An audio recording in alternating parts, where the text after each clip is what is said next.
भारत में जो जानकारी मिल रही है वो बहुत ही खतरनाक है और बहुत ही चौंकाने वाली है। 5,000 महिलाएं पाकिस्तान के लोगों से निकाह करके भारत में बैठी हुई हैं। 5 लाख।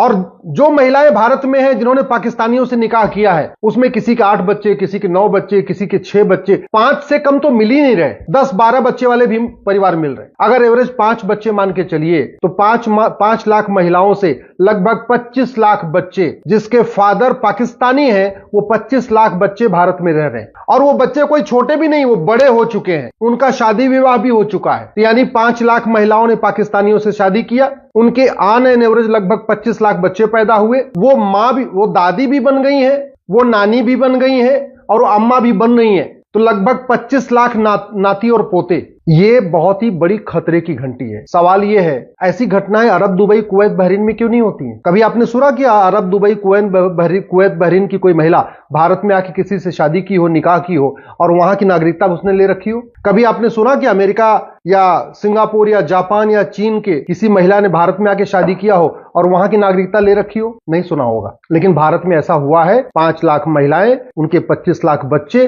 उनके लगभग 25 लाख नाती पोते। ये सिचुएशन आज की है। आखिर भारत में इतनी अराजकता का मूल कारण क्या है? मूल कारण यह है कि हम भगवान श्री राम की पूजा तो करते हैं लेकिन राम नीति लागू नहीं करते। भगवान श्री राम ने कहा था भय बिन होए न प्रीत। हम भगवान कृष्ण की पूजा करते हैं लेकिन कृष्ण नीति लागू नहीं करते। भगवान कृष्ण ने कहा था सठे साठ्यम समाचरे। हमारे पूर्वज खुद ही कहते थे लोहा लोहे को काटता है, लेकिन हमने लोहा लोहे को काटता है इस सिद्धांत के अनुसार नियम कानून नहीं बनाया। नतीजा यह हुआ कि 5 लाख महिलाओं ने पाकिस्तानियों से शादी करके लगभग 25 लाख बच्चे पैदा कर दिए और उनके लगभग 25 लाख नाती पोते भी हो चुके। अब समाधान क्या है? समाधान वही जो हमारे पूर्वज करते थे, भगवान श्री राम और श्री कृष्ण कहते थे। ये 5 लाख महिलाएं जो यहाँ रह रही हैं, ऐसा नहीं है, बड़ा इनका पूरा नेक्सस है, पूरा संगठन है, इनको पूरी फंडिंग आ रही है, इनको पूरा यहाँ मोटिवेट किया जा रहा है। अदरवाइज भारत में कोई भी शादी करने के बाद अपने मायके में थोड़ी रहता है। ये तो परंपरा है, वो चाहे हिंदू हो, चाहे जैन हो, चाहे बौद्ध हो, चाहे सिख हो, शादी हुई कि बेटी गई अपने ससुराल। सवाल यह है कि ये शादी कर रही थी पाकिस्तान में, तो भारत में रह क्यों रही थी? क्या था इनका मोटिव? क्यों इन्होंने पाकिस्तान की नागरिकता नहीं लिया और भारत की नागरिकता पकड़ के बैठी रही?